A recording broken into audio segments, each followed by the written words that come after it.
महागाईनं होरपळणाऱ्या सर्वसामान्यांना पुन्हा झटका। आठवड्याभरामध्ये पेट्रोल डिझेलचा दुसऱ्यांदा भडका। डिझेलच्या तुटवड्यामुळे पावसाच्या तोंडावर शेतीची कामं खोळंबली, तर दूध आणि भाजीपाल्यापाठोपाठ पाव सुद्धा महागला। पंतप्रधान नरेंद्र मोदींनी देश विकला। देशातल्या महागाईवरनं राहुल गांधींचा घणाघात, तर साठेबाजीमुळे ग्रामीण भागात डिझेलची टंचाई, गिरीश महाजनांचा दावा। नीट पेपर फुटी प्रकरणी मोटेगावकर कोचिंग क्लासेस संचालक शिवराज मोटेगावकरच्या मुलाचीही 4 तास चौकशी। नीटची परीक्षा दिल्यानं मोटेगावकरचा मुलगा रडारवर, तर लातूरमध्ये काँग्रेस विरुद्ध भाजप असा राजकीय सामना। ऑपरेशन टायगरच्या चर्चांना पुन्हा जोर।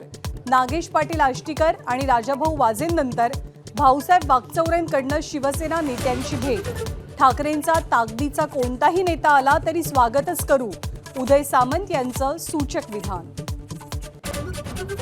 मुंबईतल्या वांद्रे परिसरात रेल्वेच्या हद्दीतल्या आतापर्यंतची सर्वात मोठी अतिक्रमण विरोधी कारवाई सुरू। परदेशी पर्यटकाच्या ब्लॉगनंतर प्रशासनाला जाग। रस्ता रुंदीकरणानंतर वाहतूक कोंडीतनं सुटका होण्याची आशा।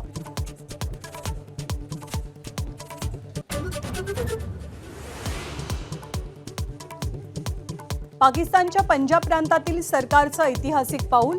लाहोरमधल्या रस्ते आणि चौकांना फाळणीपूर्वीची जुनी नावं पुन्हा देणार। इस्लामपूरचं कृष्णनगर तर बाबरी मशीद चौकाचं होणार जैन मंदिर चौक नामकरण।